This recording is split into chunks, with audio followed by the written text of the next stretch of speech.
আসসালামু আলাইকুম। ভ্রমণ পিপাসুতে সবাইকে স্বাগতম। আমরা যাচ্ছি বরিশাল এবং ঝালকাঠি জেলার কয়েকটি ভ্রমণ স্থান ভ্রমণের উদ্দেশ্যে। তো আজকের এই ভিডিওতে থাকবে একদিনে আমরা কোথায় কোথায় ঘুরলাম এবং কী কী দেখলাম তা নিয়ে বিস্তারিত। আমরা চাঁদপুর ট্রাভেলার্সের সাথে চাঁদপুর থেকে সুন্দরবন 12 বিলাসবহুল লঞ্চে রওনা দিয়েছি বরিশালের উদ্দেশ্যে। রাতের বিলাসবহুল লঞ্চ এবং নদী উপভোগ করতে করতে আমরা চলে গেলাম খুব সকালেই বরিশাল শহরে।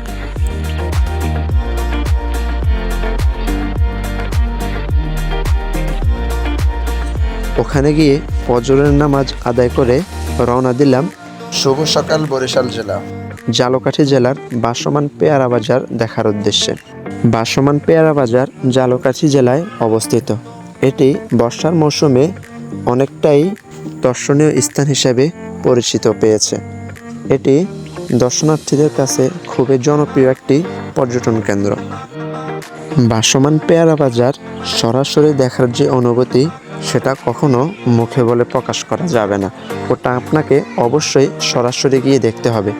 ভাসমান পেয়ারা বাজার বরিশাল থেকে ঝালকাঠি জেলায়, বরিশাল থেকে প্রায় 12 কিলোমিটার দূরে অবস্থিত এই ভাসমান পেয়ারা বাজার। প্রথমে আপনাকে ভাসমান পেয়ারা বাজারের আগেই যে ঘাট রয়েছে ওখানে গিয়ে নৌকা বা ট্রলার দাম কষাকষি করে ভাড়া করে নিতে হবে।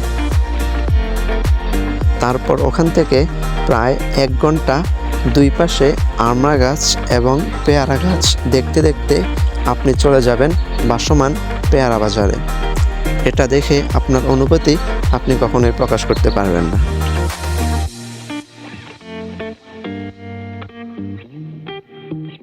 আলহামদুলিল্লাহ, এটি হচ্ছে ভাসমান পেয়ারা বাজার, বরিশাল বিভাগের ঝালকাঠি জেলার বর্ষার মৌসুমের বিখ্যাত পেয়ারা বাজার।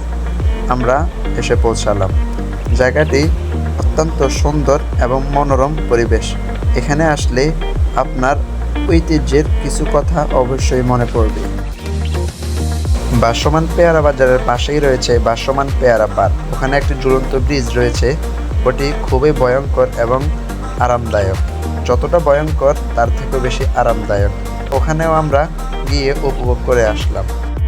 আমরা ভাসমান পেয়ারা বাজার উপভোগ করেই আমরা চলে যাচ্ছি গুঠিয়া জামে মসজিদে জুমার নামাজ আদায় করার জন্য।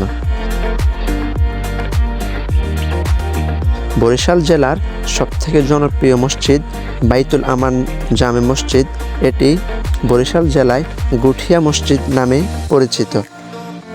প্রতি শুক্রবার এই গুঠিয়া মসজিদে হাজার হাজার দর্শনার্থীদের সমাগম হয়। এখানে বেশিরভাগ দর্শনার্থীরা জুমার নামাজ পড়তেই আসে। গুঠিয়া মসজিদের এরিয়ার ভিতরে রয়েছে সুইমিং পুল, ফুলের বাগান, অনেক সুন্দর সুন্দর জায়গা। এগুলাও দেখেও দর্শনার্থীরা নিজেদের আনন্দ দেয়।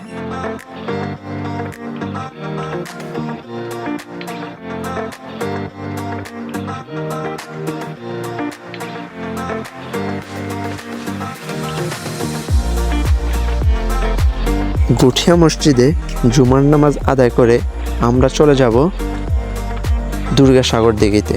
প্রথমে আমরা গুঠিয়া মসজিদ থেকে বের হয়ে দুপুরের খাবার খেয়ে নেব, তারপরেই যাব দুর্গাসাগর দিঘির পাড়ে। দুর্গাসাগর দিঘি এটিও বরিশাল জেলায় অবস্থিত। দুর্গাসাগর দিঘি অনেকটাই জনপ্রিয় আড্ডা দেওয়ার জন্য। এখানে অনেকেই এসে বসি বেয়েও মাছ ধরে। এখানে অনেকটাই সুন্দর।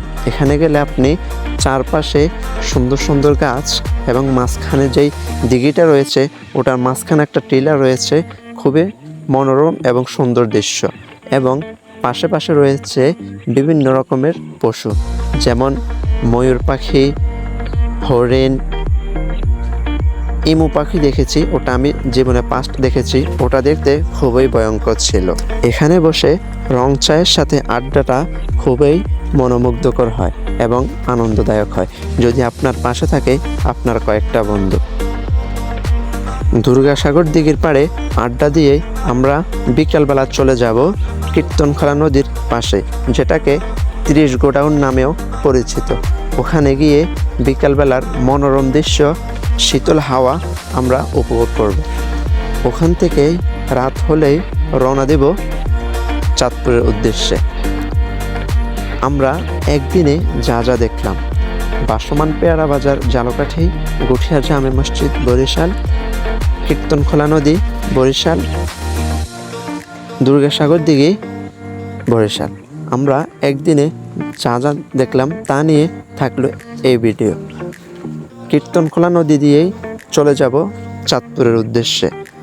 তো আজকে এই ভিডিও এতটুকু পর্যন্তই থাকলো। ভ্রমণ পিপাসুর পাশে থাকার জন্য আপনাকে অসংখ্য ধন্যবাদ। ভালো থাকবেন, সুস্থ থাকবেন। আল্লাহ হাফেজ।